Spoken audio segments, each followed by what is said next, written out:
Going on? Hi, welcome. Happy Sunday. Hope you're doing well. As I said, we've been covering this all weekend. We're still going right now, live LinkedIn, live YouTube, live Facebook. So much to talk about here. A lot of breaking news. Joined by Paul F. Villarreal on the line here. And you can give me comments live. I think LinkedIn comments will come over on what I can see here on the Melon app, sponsored by Melon app. Appreciate Melon, division of Logitech. I'll have a link in the video description on YouTube about them. Obviously, check all the disclaimers down there as well. I'm supposed to possibly be joined by a business leader. We'll see. We're trying to coordinate scheduling here. So we'll see. We may be joined, but let's assume that we're not gonna be joined, but we'll definitely take your comments right here. If someone does want to join, I can send you a link. You can join right now. We'll talk about, there's so much to talk about. And I've been following things on LinkedIn, and Paul, I was right about this. A lot of people have been reacting, in my opinion, and I've seen a lot of things we've been talking about.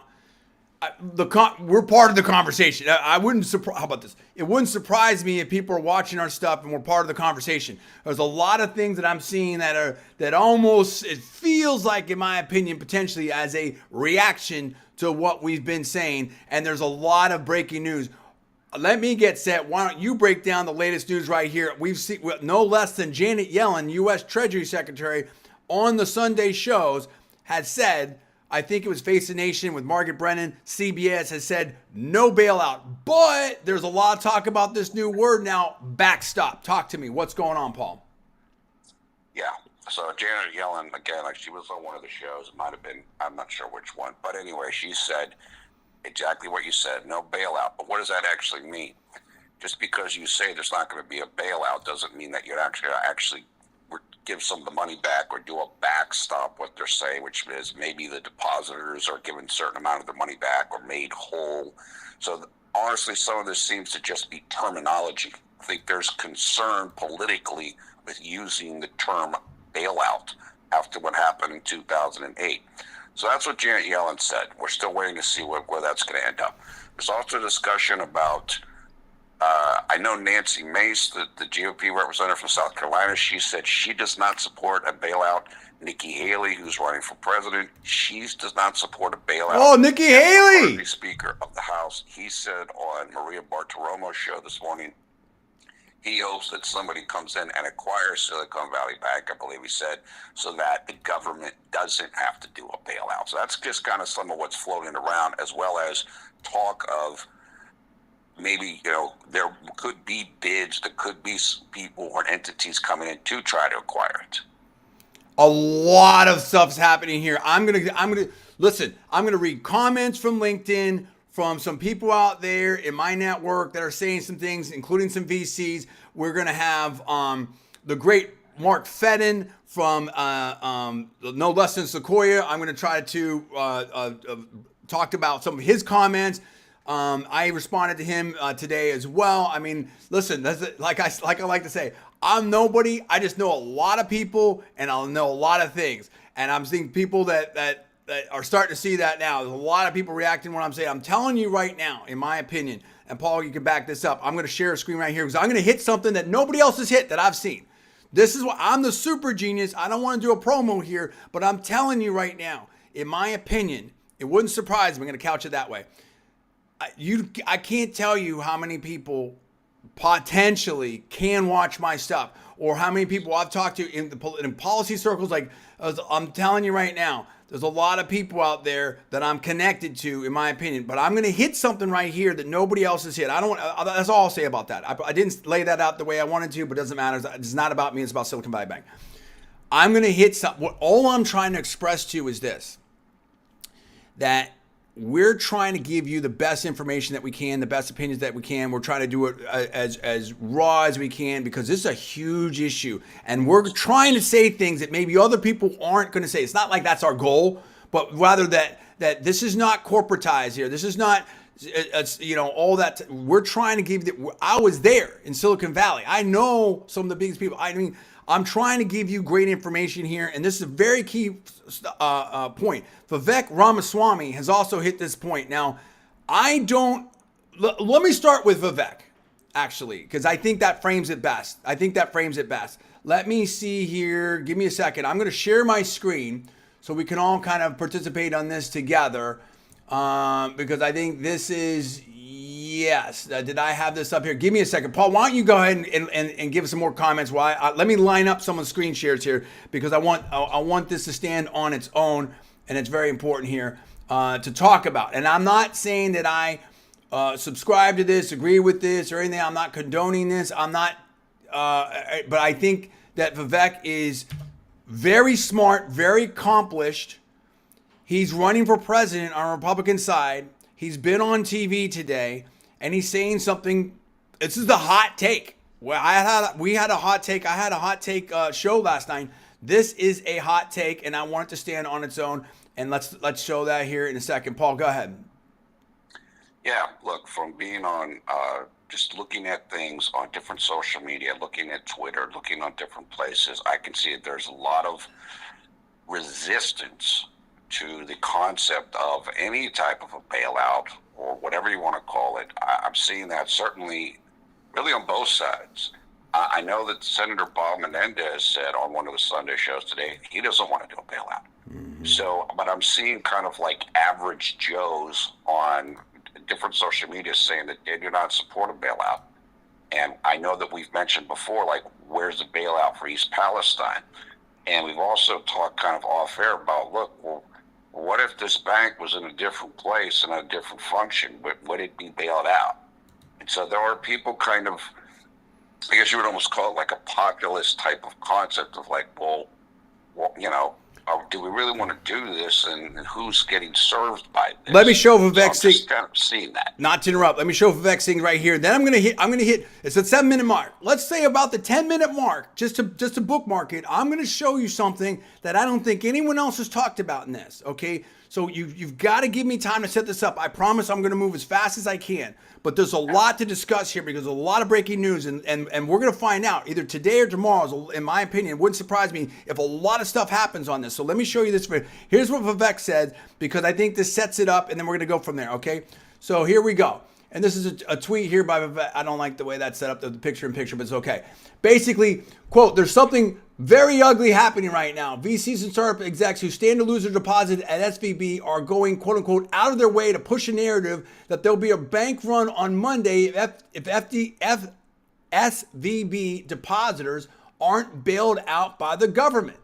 And you can see the rest over there, okay? Now he's got strong comments on that, and you can make that of, you know, whatever you want to. I'm trying to change this setup, so I don't know. And I will put a link to that tweet in my YouTube video, okay? So you can see those comments right there by Vivek. This is someone running for office right now. This is a big deal that he's saying. Those are very strong comments. So what he's basically saying, in my opinion, is that, what did I say yesterday? In my opinion, Silicon Valley, and not unlike other, you know, some people might say this about other financial centers and different things. It's all about the money, okay? I mean, it's in my opinion, it wouldn't surprise me. I'm not making any claims, not alleging anything. Everything we're saying is all personal opinion only, not alleging facts, all for entertainment purposes, etc. But I mean, are we seeing now that there's a lot of self-interest at work here? And I'm going to talk about VCs. We're going to talk about down rounds. We're going to talk about term sheets. We're going to talk about all kinds of stuff. Everybody's an angel now. Everybody's, you know, salt of the earth now, Paul. But we're talking about some of these millionaires, billionaires, 0.1%, 0.01%, Harvard, Stanford, Berkeley, MIT. I mean, what are we talking about here? Now, here we go. Hold on. We got it right here. Varun just came out. The U.S. is considering to bail out SVB. Oh, whoa. News is changing. News is changing fast. All I can do is go off of what we have right now, Varun. Appreciate you. Give me the link over here in the comments. We'll try to address this as fast as we can here. Okay, so that's what Vivek says. Now, Paul, what's your take on that? I'm going to load up something else now. We're going to talk about something else that I don't think anyone else has covered yet. I'm going to try to get it up here very rapidly. Let's see if I can get this. Go ahead, Paul. Tell me what Varun said again. Sorry, what Varun said. Varun says that there is news came out that U.S. officials are considering a bailout. What Vivek was saying is, in my opinion, my paraphrase, and we'll have the link there, in his own words, it's up on Twitter right now, is that there's maybe a lot of self-interest going on, and that there is almost how do I say that they're sort of creating the psychology that there could be a run to get that there's self-interest at play here, that they're trying to scare people into bailing them out, basically, is my interpretation, paraphrase of what I think he's saying there. What's your take on that? Yeah, I mean, there's definitely what seems to be happening in the press to me. It's kind of like are trial balloons. Hey, the FDIC is talking, and the government's thinking about doing maybe a fully making whole the depositors, or maybe it's going to be partial. So they're kind of floating different ideas and seeing how people react to it. We also should say, because we did not say this earlier, that the Federal Reserve, I believe, is having an emergency meeting tomorrow morning. So that's where a lot of this should kind of start really coalescing. Maybe it does tonight. If they can get somebody to purchase the Silicon Valley Bank, I don't know. There's some people who think that'll happen tonight. It's all going to come down. Lots going to happen in the next 2 days, today and tomorrow. Well, I'm so glad you talked about the federal. I mean, go ahead. I think everything's on the table right now. That's what it looks like. Yeah, I'm so glad you talked about the Federal Reserve and stuff, because I want to talk about another federal agency, if I can make this work, and I don't know that I can. I'm trying here. Oh, I don't know if it's going to work. It's not letting me share this screen. Okay. Listen, doesn't matter. I'm going to put a link. Yeah, this is not going to work. I'm going to put a link in the video description here on YouTube. Okay. And that is this. So I'm just going to get out of there. How about we talk about another federal agency? How about we talk about something that's been in the news here, in my opinion? How about we talk, hold on, let me just check my YouTube. How about LinkedIn. How about we talk about the FDIC? Now, the FDIC has nothing to do, by way of reference, right? I'm not saying they're involved in it. I'm not making an allegation, anything like that. Let me revise and extend everything. Let me reset this. I thought about this and all the claims that people were making, like, oh, it's so important. And we'll talk about that. I'm going to name names. But listen, this isn't here to blast anyone. Everyone can have their own opinions. Again, let me go to the end here. I believe I have fond memories of Silicon Valley Bank, right? I was in Silicon Valley. I love Silicon Valley. But I think Silicon Valley has gone very astray. And I also think that these are people that you can reference the other things. I've made my decisions in life. I accept them. I've won some, I've lost some. That's everybody. You're talking about VCs, you're talking about people with huge money. They didn't share the money with everyone. I didn't get any checks from these VCs when they made the big wins, the IPO, stuff like that. You know what I mean? I mean, do you understand how challenging it is to be or try to get a job in the VC world or tech world when you're conservative or libertarian or even liberal now, but you don't follow the orthodoxy?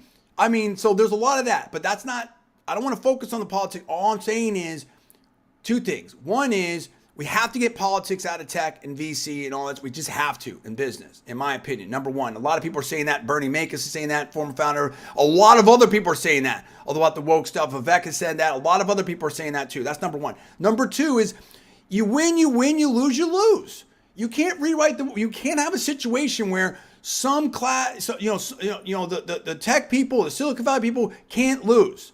You can't have that. That's not capitalism. That's not venture capital. That's something else. And Mark Fedden of Sequoia was saying, and I don't want to misquote or misspeak, so I'll go to his quote.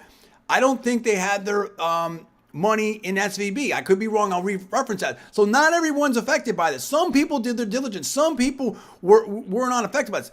Also, we're seeing now that bonuses were paid out.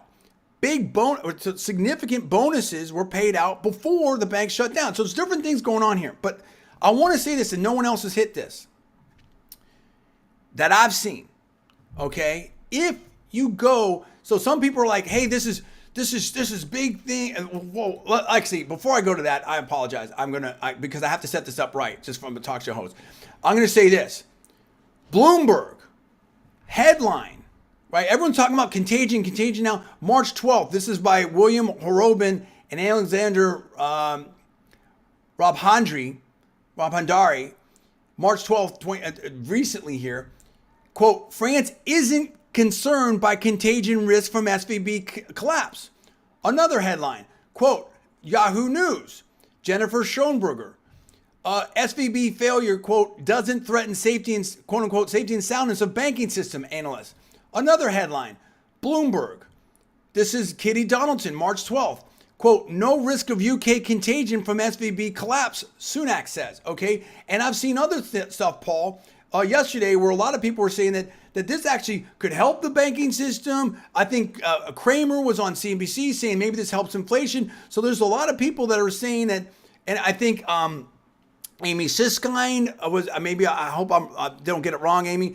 Amy, and that's someone that I don't want to mess things up for you, Amy, or anything like that. But I mean, Amy, totally different politics than myself and Paul. I would consider her. A contact, maybe a friend, whatever like that. Like we're cool with it. I mean, that's what I'm talking about. You can be, and that, you can have totally different opinions on stuff and be cool with people. Like people are people. Like we have to get back to that. Like, I mean, you know what I'm saying? Like we got to get back to that. I don't want to get swerved into that, but I think Amy was saying, if I remember correctly, great podcast, by the way, Amy, on Facebook, and I would refer people to that. I think she gave some great information there, said a lot of things that we were saying as well. And I'll have a link to her podcast in there. And Amy used to do was big time in Wall Street and stuff like that. I don't think she was saying that there was contagion risk. So, but now, Paul, now that people are talking about backstops, now we're hearing about all of a sudden today, now there's all this talk of contagion. Paul, go ahead. Yeah, look, I mean, I think that there's, as Vivek said, there's a concern or a thought that perhaps people who want to get their deposits back are playing up the supposed risk of contagion when, as you read in those different article headlines, there might not be any. Or as Vivek said, you might create it by talking about it. So it's like, look, if you wanted to get your money back, how do you do it? You say it's a big risk for everybody if you don't give me my money back. So let's go to the. So is that happening? I don't know, but it's people are thinking that it could be happening. So let's go to that, right? And that's what I'm saying. In my mind, I think faster than I talk, right? So that's the problem with being a super genius. So let me slow down and try to be a good talk show host here. I'm trying to do the show in five minutes, but I'm thinking so many things at once. Let me slow down. When I went on LinkedIn, I saw all these people, and it didn't surprise me. And I don't even want to necessarily name the names stuff because I don't want this to be. I'm not trying to be personal or anything like that, right? Like I try to be cool with everybody, but I also try to step up and speak truth to power and all that type of stuff. So I'll just say, I'll characterize this. I might put some links in my YouTube. I don't know. I may or may not. But listen, this is not hard to find, in my opinion. It's out there, especially if you're connected in the VC and startup community and professional services community, etc. But basically, the argument is this is special. Like, oh my goodness, this is half the VC-backed companies are banked at SVB, and tech creates so many jobs, and this is so important, and we have to do something, and tech is special, and all this, and etc. And maybe there's contagion, and I've seen something here. I'm trying to find it. I might name this name just because it's from my alma mater and stuff like that. From Berkeley Law here. Let me see if I've got stuff everywhere. So I've got like too many windows open. Of course, I lost it.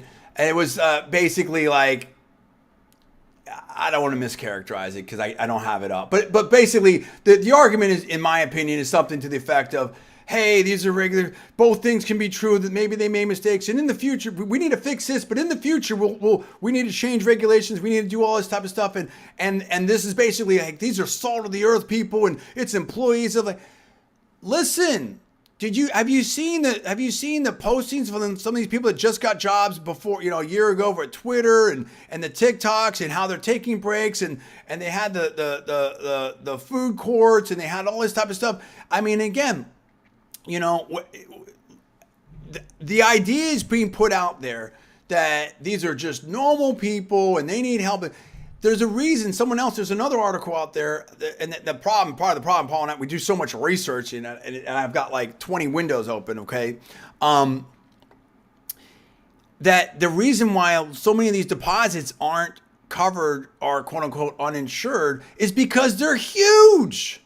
There's a massive percentage, 87, 90, 95% that exceed $250,000. That is not normal. Okay, you can't, sorry, Paul, just let me say one more thing. You can't make both arguments. You can't say that this is special, this is unique, this has to be bailed out because it's so critical to the economy, and at the same time, hey, this is just like everybody else. This is just normal. We need to take care of this. Is a normal bank failure. Go ahead, Paul, and then I'm going to hit with this thing that I don't think anyone's touched on. I apologize that I pushed it 20 minutes, but I had to set the foundation logically first. Go ahead, Paul.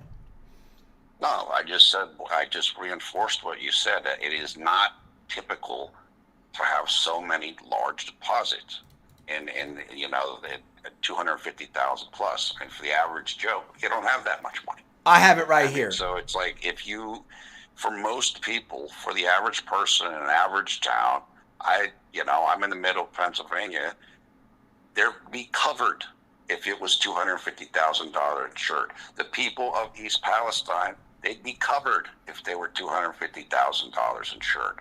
But these guys doesn't fit like that. So it is a different thing. I know one of the things that Vivek said was, what about the moral hazard? What about having some type of risk?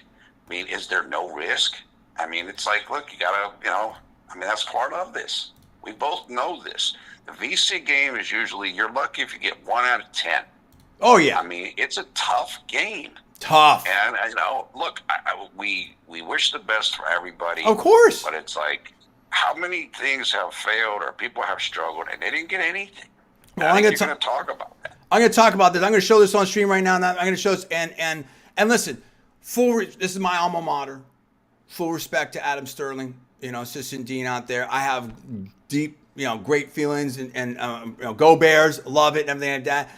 But this is a public comment by someone that is very high profile, in my opinion, and I would expect that the comments can stand on their own, and we're just going to discuss it because it's a thought process out there from a thought leader. This is a very, very important and prominent person, in my opinion. We're going to show this right now. Adam Sterling, assistant Adam Sterling, assistant dean for executive education and revenue generation at Berkeley Law. Right? And you can read it right here. I don't want to read the whole thing. You can read it right here. But the context as we go down here is like, hey, quote, one can lament hypocrisy in how our society distributes / protects wealth. What was I talking about yesterday? All right. While still believing depositors should be made whole, unquote. And you can see the rest of that. I'll leave it up there for a second. And talking about backstops and so, and et cetera. You can see the rest of that. So here's the thing on that, right? And, I have a lot of respect for Adam. Absolutely. No question about it. But this is the thing now. So now we're saying basically like calling for future regulation but depositors should be made whole. Why should depositors be made whole when that wasn't the deal going in? The deal going in was $250,000. That was the FDIC rules. That's the deal. And this is someone at a elite, my alma mater, an elite, one of the best, one of the top in the world. Depends on who's ranking, which ranking, top 5, top 10. I mean, this is an elite law school. Why? I mean, we know due diligence. We know, what are we doing here? It's not just an elite law school; it's an elite tech law school. Absolutely. Thank you for saying that. In the Bay Area, who, like myself, feeds a lot of lawyers to Silicon Valley at the top firms, and is, I think, still ranked number 1 intellectual property. What are we doing here? What message are we sending here? Because let me say this. So now we're saying this is, why should depositors be made whole? What is the intellectual argument? What is the business argument for that? What is, even if you want to go, the legal argument for that, if you will? And I'm not giving anybody advice. I'm not, doing anything, etc. All that, everything you do is at your own risk, 100%. But this is someone who is at Berkeley Law, okay, who is an assistant dean. Like, what is the argument for that? And I don't think and I'm not saying he speaks for Berkeley. This is on LinkedIn. I'm not alleging anything, okay? But if we're going to talk about stuff, why don't we put a little more context? And I wish I could share the screen here. And I will apologize to the audience again because I pushed this to 25 minutes. But I think you had to set all this out for the punchline of what I'm about to talk about now. And I'm not saying this is the biggest reveal in the world or anything like that.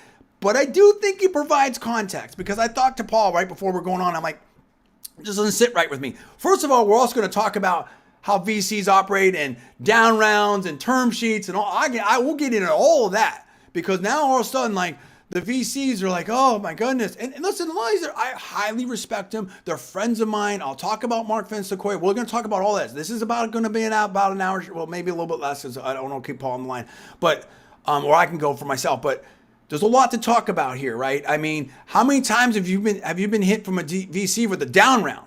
I mean, private equity, or LBOs. I mean, we'll talk about all of this, all right? You want to talk about some rough elbows and some things that happen in some boardrooms? I mean, come on now. And all of a sudden, like nobody can take any risk, and everybody's like super vulnerable. These are some of the richest, smartest people in the planet. So, but let's talk about. But I wanted to think of myself, what is a direct analogy? Because everyone's making it seem like this is a unique event, a unique bank, super special, and maybe you can make that case, but I don't think that case has been made as strong as some people want to make that case in the ways that they're trying to make it.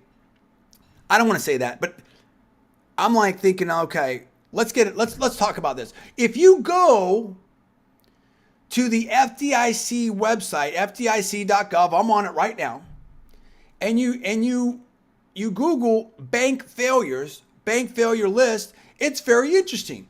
Yes, you've got Silicon Valley Bank up there, March 10th, 2023, fair enough, okay.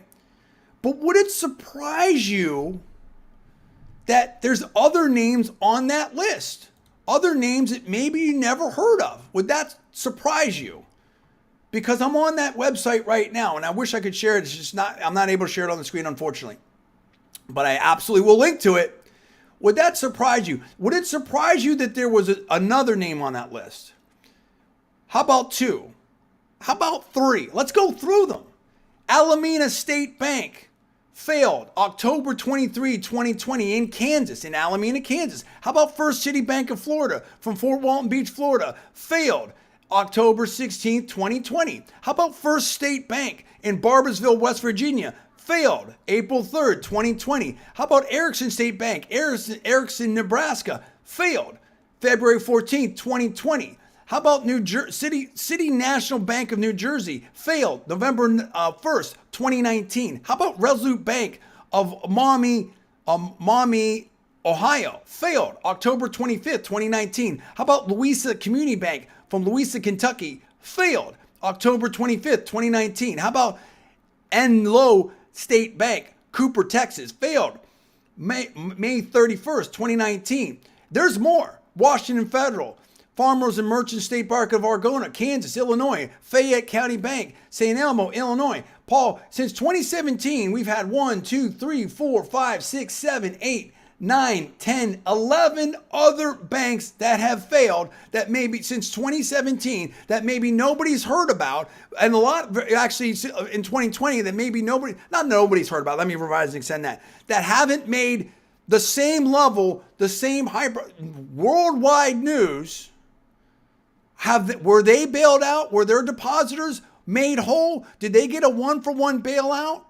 Did they have 100 VCs, 1,000 VCs, or whatever it is? 1,000 CEOs. I don't know what it is now. Did they have letter writings? Did they have weekend shows where people are going on. Where's the bailout for those depositors, Paul? Look, it's exactly like we said with East Palestine. Where's the bailout for these people? Why they're not famous, they're not big, they're not connected, they're not in certain locations. And just to bring this up, something else analogous that we talked about before is we talked about the GM auto manufacturer. Right. They actually were bailed out years ago. I think it related to the 2008 financial crisis. And guess what? As you said, they're now telling people they're trying to buy company employees out of their contracts. It's like most people are losing their jobs. Where's their bailout? Where? This is all selective. This has the feeling of picking winners and losers. And that's what made people so upset in 2008. You can't do that. No matter, and you can't, I'm going to say this the right way. Go ahead. You can try to present this as anything you want or dress it up. People know, or people aren't stupid. And they're not going to, there's probably going to be a lot of fallout from this. And I know that they don't want to try to get this through Congress. I don't think they could. And that's why they're trying to do it with the Federal Reserve, with the FDIC, and possibly through private other companies acquiring SVB. Unbelievable, dude. Unbelievable. Yeah. I think that, and then this is a very long post by Mark Fedden, the great Mark Fedden from Sequoia. I can't really let me see if I can share this. There's just a ton here. Give me a second. Let me try to share this. I don't know. One thing I'll say too, just about all this while you work on that, is that look, everybody's talking about this. Everybody's focused on this, from the people from the highest levels of tech to the lowest, the people, blue collar people. People are interested in this. Yeah. And they are thinking about 2008 and all of that, and people don't like it. And I know Yellen said, we don't want to do that again. Well, because it's just politically it's bad, and it's people are sensitive about this. That's why we talked about it. And I understand that. Sorry, Paul. That's why I talked about the politics of this early, because I told you the politics were going to be extreme on this. As a political expert, I know that. I understand. I knew this. This is the hottest story in business right now, in my opinion. This is and story in the nation. In politics. The political fallout is. Even if they do the one-to-one backstop, whatever, they don't want to call it a bailout. Like that just shows you how politically hot this is for Nikki Haley, for Governor Haley to go. Props to her from a political standpoint, because she's understanding where the politics are, in my opinion. And again, I'm trying to do both, right? Don't misunderstand me and don't take my words out of context. I haven't even made a call yet of what I think should be done. I want that to be crystal clear here. I am bouncing back and forth between news, talk show host commentary, and political analysis, business, and I'm trying to cover all the bases, right? From a political standpoint of Governor Haley running for the Republican presidential nomination, from a political standpoint, she made the right call politically. That's what I'm trying to say. That's all I'm saying. Okay, so on that aspect of it, we're going to show the great Mark Fedden right here on stream, right here, his comment on LinkedIn. I thought this was very, obviously, he spent a lot of time on these comments, thoughtful comments. And again, I'm not associating one way or the other. I haven't made my call of what I'm saying. I'm saying what I'm saying. Everyone can speak for themselves. Let's show this on screen right now. Mark Fedden, Sequoia, managing partner. Lot to unpack here. Okay, a lot to unpack here. I'll let that stand on its own. Let me try to sort of parse through this. I parsed through it and I responded to it. You can see this on my LinkedIn. But basically, he was saying that, quote, while we're fortunate enough not to be affected by the situation, as we've had negative experiences with Silicon Valley Bank in previous years, it's essential to learn from the crisis. Now let's stop right there. And let's talk. Let's stop right there. And right. You didn't hear. Wow. So, I tried to call you earlier, Paul. Let's stop right there and let's talk about that. Right. That is a top VC at one of the top 3 venture funds, in my opinion, in the world, that has just said that maybe Silicon Valley Bank, isn't always the best, always right, everything, whatever. I'm not characterizing. I'll let the comments stand on itself. That's a big statement. That's a massive statement, especially in this time. Okay. And he goes on to say, like, look, okay, he talks about the insurance limits. He talks about doing your diligence, looking at risks. He's talking about how some VCs advise their portfolio companies to withdraw money. So the VCs do this themselves. What did I say? Yeah, I know how Silicon Valley works. I mean, I'm not saying I'm a super expert. I'm not saying there's obviously people like Mark and others that are, way more accomplished than me, and I get it. But in terms of almost anybody in the media or anybody looking out there, I mean, I've had over a decade, but believe me, come on, way more experience. And yeah, you know how it all, you know the stuff. Come on, I know the stuff. I know the stuff. And he's talking about how the Valley, you know how it works. Know how it works. How the financing works. Yeah, it's been a minute, but it doesn't look like a whole lot's changed, right? And so I will put a link to that in the YouTube as well. That's a big statement. And of course, he's talking about. I didn't expect that. You didn't expect that. That's why you tune in to me. That's why you tune in. What did I tell you? I'm nobody. I just know a lot of things. I know a lot of people, and I'm going to bring it to you, and I'm going to tie it together, and we're going to talk about it. So look, that's a huge statement right there by Mark. And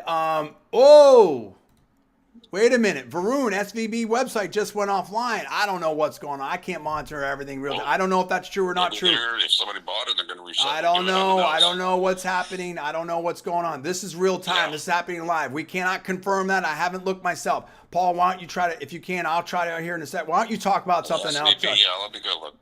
Go ahead. Check that out. I can't confirm that. I can't confirm that. We don't want to. Listen, the point is there's a lot going on right here. And I'm not saying what should or shouldn't be done. I haven't made a call yet. I guess at some point I should make a call here. But my point is I am not persuaded. I just got the website up just to tell you. Okay. Website's up. So we're not seeing it. Who knows? Maybe we're not seeing that at all. What Paul says, the website is up. I don't like statement about it, but it is apparently up. I don't know. Like they may have changed what's on it, but I'm getting through to it. Okay. It says on the cover is FDIC information for SVB. Like they've got a statement, but it's still working. And there's things here. New York Post about. Quote, headline, while Silicon Valley Bank collapsed, top executive push, quote unquote, woke programs. Vivek also talked, and I'll link this in the YouTube, that there's a, quote, talking about cross-function working groups, about all the ESG reports and different things like that. And listen, I really don't want this to devolve, not for my broadcast, a political thing, left, right thing, that, whatever. I will say what I said before. And now a 50% strategy is not a 100% strategy. If you're not doing business with, independent, conservative people, if you're not hiring them, if you're not investing in them, if they can't get funded in Silicon Valley, there's a lot of businesses and people that can't get funded in Silicon Valley. That doesn't make anything right, right? 2 wrongs don't make a right or anything, or a dozen wrong, whatever it is, right? I've said it before, tech and business and venture should not be political. And people do, VC, we have to do a better job of giving freedom, peace, opportunity for everybody, mentorship for everybody, and it shouldn't be political. But the problem of it is, there's 2 ways it somewhat relates. Number one is, if you are, as I talked about before,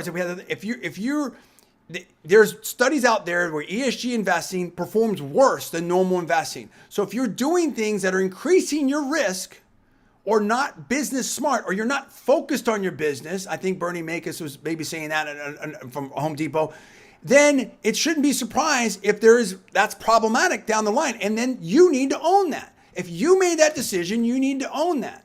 That's what it is, okay? You can't ask other people who don't agree with your politics, maybe in East Palestine, who don't, or they get the one-to-one bailout, or red states or whatever, to bail you out. You don't get to just fly on private jets and get all the money, and we're so great. And if the red state people, if they lose their jobs, they should learn to code. So the amount of, how do I want to characterize this? Elitism And to some degree, snobbery has been pretty high. Yeah. Coming from certain sectors, particularly tech sectors. And it's almost like, and it kind of like, I didn't know how bad it got until like I tried to like help the Miami tech scene because I want to see a good tech scene in Florida. I was just trying to help. I was just trying to help, right? For free, in my opinion. And it was like liberal, super liberal, and oh, you're on the inside crew. There's a whole list of, there's a whole bunch of other stuff unique. I don't know. I don't want to get into that because that's a whole, I've done a bunch of shows on that. I refer you to those. And listen, hopefully I want to see tech hubs and VC hubs and innovation hubs pop up everywhere, right? I'm all for everybody. But as I did this, I remarked to Paul over time, I'm like, wow, this is getting really crazy. Like it's like I knew it was bad, like this, like the whole liberal lean of this stuff, the whole woke stuff, but it's gotten super bad. And part of that journey, I've like revisited Silicon, like it's gotten really bad. If you've gone down that lane, you have to own the defeat. Okay, you have to own that loss, in my opinion. Now, so look, I think. I'm not fully decided on this. Okay. I think that they're going to do something. I said this yesterday. Let me give my analysis and prediction first. I don't think they're going to call it a bailout.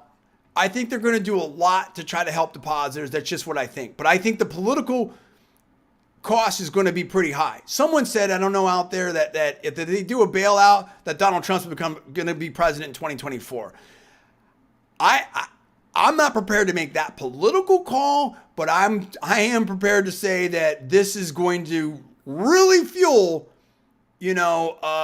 Trump, Vivek's, other people's, campaigns. This is going to, any kind of significant help above and beyond the FDIC limits, which everybody knows, particularly, come on, those are very, very intelligent people, is going to significantly help Republicans in 2024.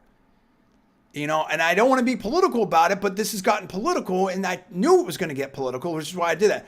I just think that, Varun, yeah, I think the most affected people, yeah, I know. That's all caught up. I don't know if that's correct, but I think they are significantly affected by it, the crypto. He said, Varun says, I think the most affected people are crypto, and crypto, and I'm seeing Miami Tech, they're all interested in this because they are heavily, that whole tech scene was heavily levered on Web3, crypto, all that stuff, right? There's other stuff too, of course, but that was big part of that story. Again, Miami Heat Stadium was FTX Stadium or whatever, right? And et cetera. So I expect them to do something. I don't think it's going to be a full-blown bailout. I don't know if a buyer is going to step up. This is evolving. Anything can happen here.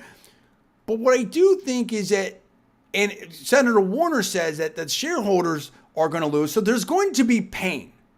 There is going to be pain. I don't think it's going to be a full-blown, everyone's fine, one-to-one, no worries, here we go.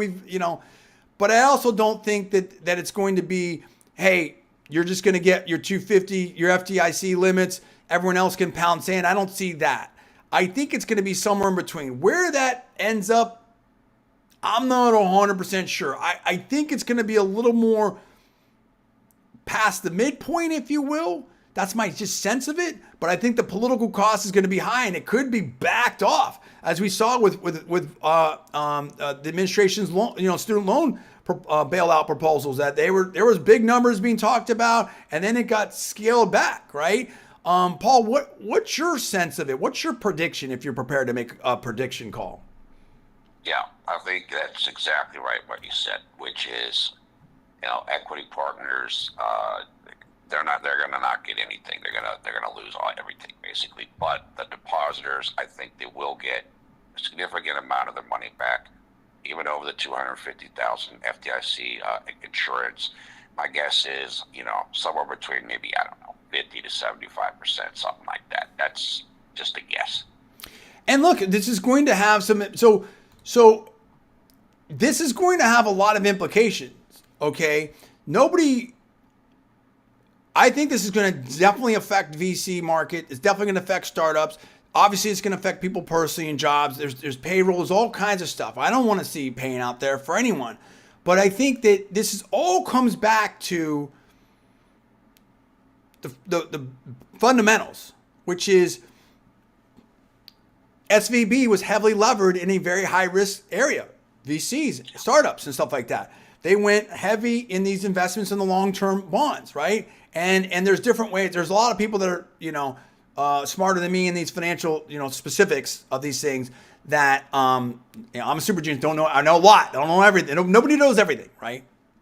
Even ChatGPT. Okay. So, and what I think what this analysis was saying is there's different ways you can mark that. It's not mark to mark. They're either available for sale, which means that then you show the losses and the assets and losses, or they're held to term and stuff like that. I don't want to get mired in the super detail of it, although that's very important as well. And so the point being is some people are saying that Silicon Valley Bank made mistakes. You have to be held accountable for mistakes. But the larger point of it is we're in this society, we're in this weird zone now where, I'm in a tech company, but I'm an activist. I'm a banker, but I'm an activist. We're focusing, we get to go on all these retreats, team, all this stuff, big money. Everyone's an Instagram star. We're making videos. Everyone's an influencer. No, you have to focus on fundamentals. If I'm training for a marathon and I don't go out and run, and I get myself up to 240 pounds instead of down to 170 pounds, then I may not do as well. That's kind of common sense. And similarly, if we make everything political and we're not hiring half the country and we're not investing in half the companies and we're not investing in half the country and whatever it is, or we're over invested and overly developed and do R&D in this section but not in that section, you gotta let the market work. A 50% strategy is not a 100% strategy. If I'm a theme park company or I'm putting out films and I'm insulting or I'm whatever, I'm not friendly to half the country out there, whatever you want to say, I'm not making any allegations, then maybe I'm not going to have a theme park that's full, maybe not everyone's going to see my movies, stuff like that. We have to get past this hyper partisanship, this craziness. When you do things, all I'm saying in many different ways is when you do things that don't make business sense, when you're not doing your diligence, when you're not led by the work, by the team, by the tech, by business, bad things can happen. You can do everything right and bad things can happen. That's what happens. That's business.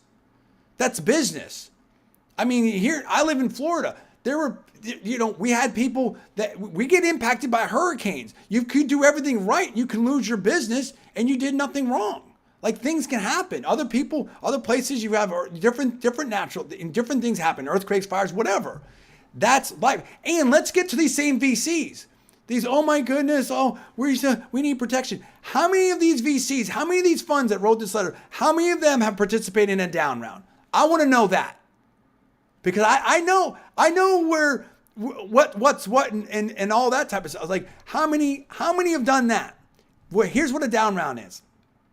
Company's not done well, startup company, whatever it is, or a company, usually it's a private company, right? Because a public company would more of the LBO stuff. And again, KKR or something, they specialize in that. How many of those? There's a bunch of these private equity funds, at least in the past, they will come in, buy up a company. People have criticized a lot of people about this. Buy up a company, maybe take out the pension, another downsize of extract value and move on to the next. And they've made money for their investors, but it's, some people call that predatory capital, stuff like that. Not all these VCs and private equity firms are all angels. I'm just telling you that, my opinion. I'm not alleging anything, but it would, let me revise and extend. I'm not alleging anything. I'm not saying anything. I'm saying read the news reports. It wouldn't surprise me if, but what I want to know, I'm just asking questions and I'm just speculating. That's all I'm doing. It wouldn't surprise me if I want to know how many of these VCs that signed this letter that supporting Silicon Valley Bank have participated in down round. Down round is a company didn't do, as good as they thought. They were valued maybe at $100 million or $1 billion. They were a unicorn in their last round. Now they need more money, they need more capital, and now they're going to be valued at, let's say they were at $1 billion, now they're going to be valued at $100 million, which means that existing investors, whatever, they're going to get super diluted and washed out and maybe 10 cents on the dollar. How many of those VCs have participated in that? That's what I want to know. Because there's no one for one there. There's no one for one for investors there. There's no one for one for employees that had stock there. So it's okay when VCs do a down round. Has Silicon Valley Bank ever participated in a down round? Have they ever funded a down round? Have they ever done a loan for a down round? That's what I want to know. Have they ever done preferred terms for preferred, a convertible warrants, a convertible stock? I want to know this because that's not treating all investors the same. It's not treating all employees the same. That's saying that we want our money first. So let's talk about it. Let's lay it all out. That's what I'm saying. I don't want any rush to anything. Obviously, I'm not the policymaker or anything like that. But I'm saying let's have this discussion. This idea that there's no winners and losers in Silicon Valley, this idea that everyone's in it together. Again, the news reports are that the VCs were telling their portfolio companies to get their money out. It wasn't like, let's make sure everyone's okay, the Valley's okay.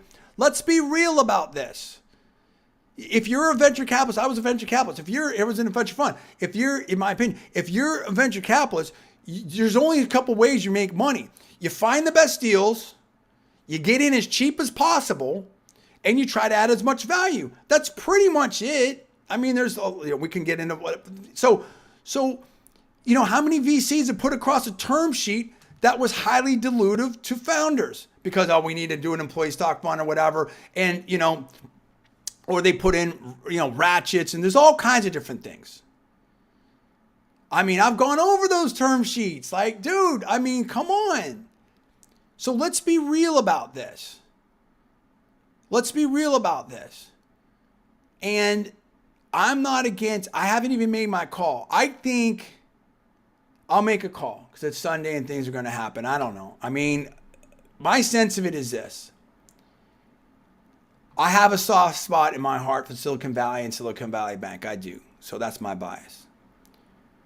But I think there's been tremendous mistakes made here.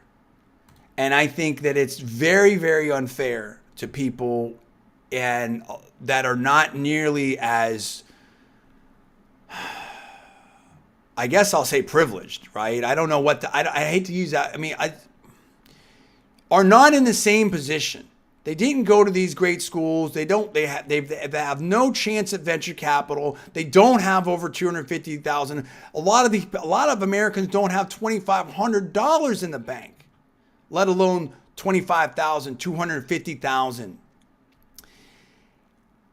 I do think that innovation is important. I do think that Silicon Valley is important. I do think that there are obviously employees that are, but that happens all over the place. You have to do your diligence on, I don't want to bring this about me, about what I'm doing, but when I work somewhere, I do my diligence. Everyone's got to do their diligence on everything. There's risk everywhere.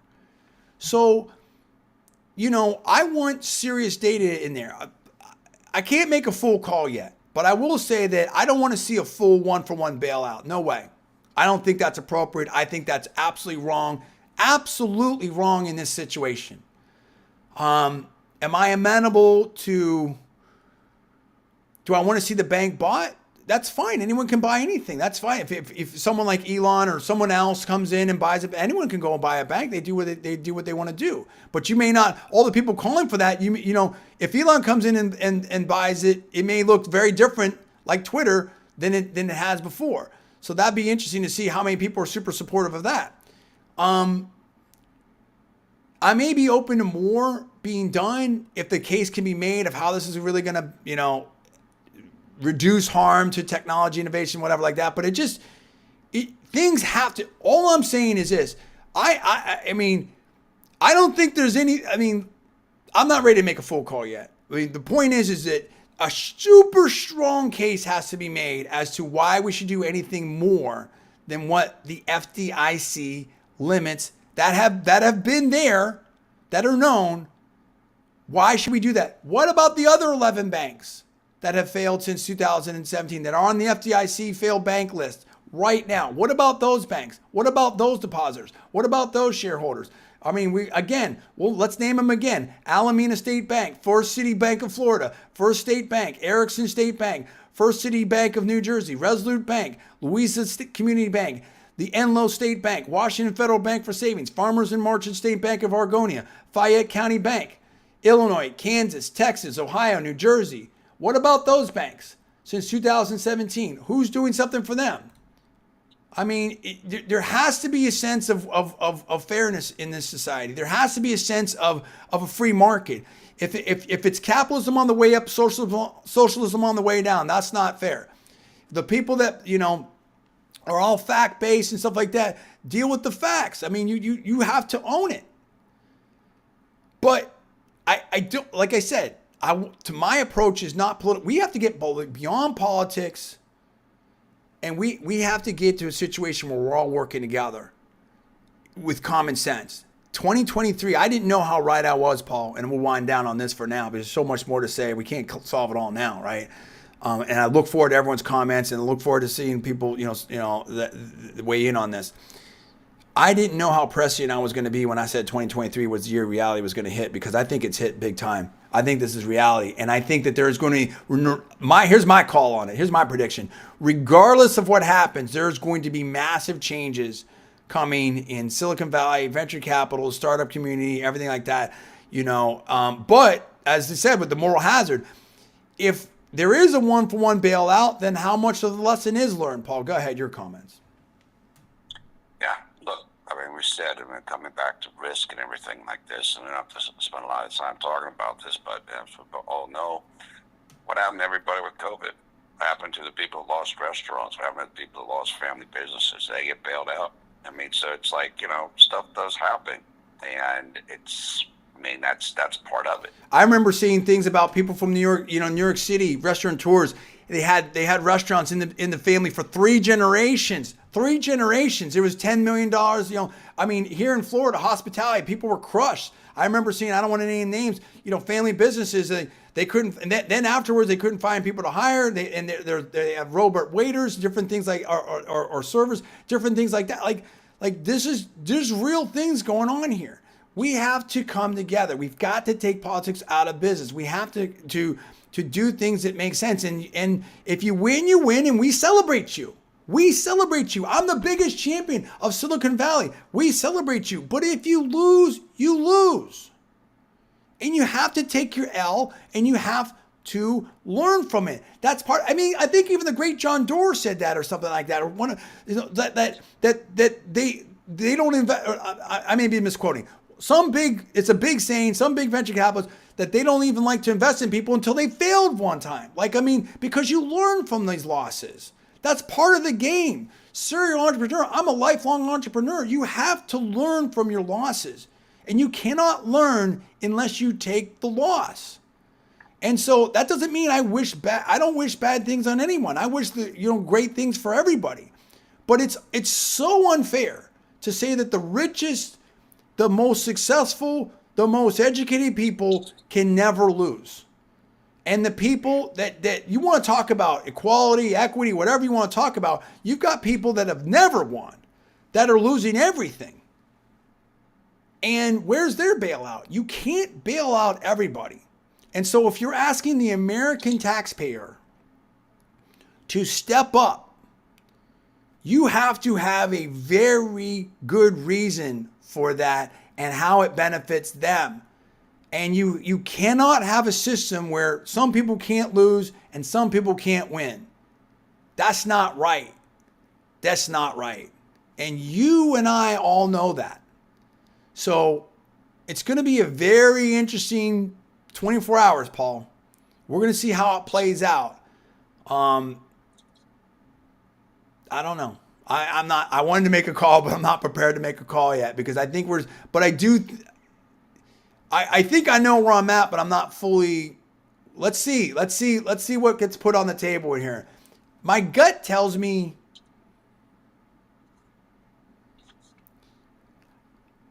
I wouldn't be surprised if a buyer steps up. I wouldn't be surprised if a buyer steps up. But things have to change. That's all I know. That's the call I'm going to make. Things have to change. We've got to get away from this hyper-partisanship. There has to be a better way. I don't know. I don't know what more I can say than that right now. Anyway, I appreciate you out there. Definitely appreciate your time, Paul. Definitely appreciate the comments out there from some of the thought leaders and business leaders that and academics that I mentioned. I will put links on the video description in YouTube. Look, it's a tough topic, dude. I guess that's where I'm at in it. That's what I will say. Now, this is the final thing I'll say for today, for now. I may broadcast later. Who knows? We'll see. It's a breaking news. It's an evolving story. We've covered it. We're trying to do the best we can, cover it all weekend. There is no simple solution here. Every choice has pros and cons and risks and downsides and moral hazard and whatever of it, right? I mean, there's different things here. If you want to minimize moral hazard, you say, okay, FDIC 250, that's it. A deal's a deal. That's all you get. But then there's people with the contagion. This is a challenging situation. So when I hear people just breathlessly, 1-for-1 bailout, you got to do it. You got to do it. I mean, I don't like that. Conversely, people on the different side of the issue where it's like, hey, you know what? Pound sand, 250, forget everything else.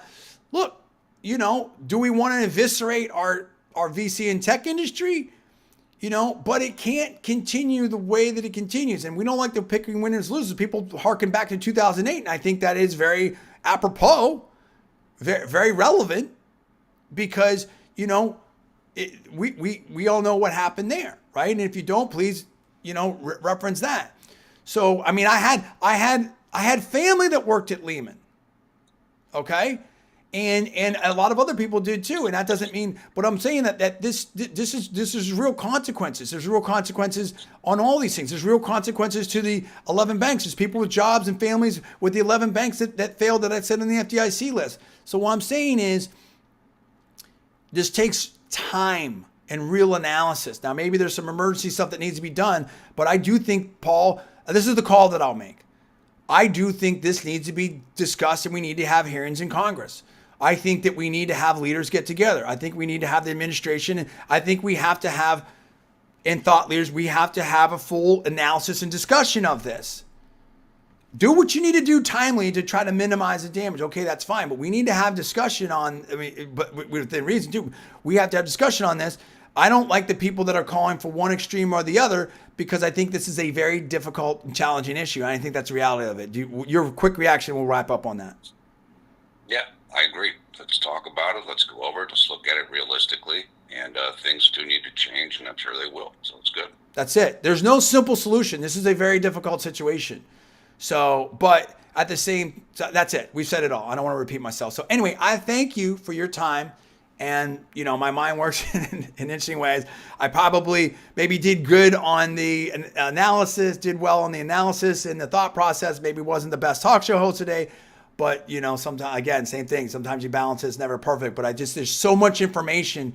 And hopefully I brought you that. And we thought about some things. And maybe I brought a few new things to the table that we could talk about. And I look forward to learning from the others out there. So thanks so much for your time. For Paul, I'm John D. Villarreal. I appreciate you. Be well. Best of luck to everyone. Again, peace, love, freedom, opportunity, liberty, equality for everybody out there. We want to see a better day for everyone. So let's work towards that. Let's work together. Let's drop the hyperpartisanship, and we look forward to covering this story as it evolves. Thank you so much. I'll talk to you soon.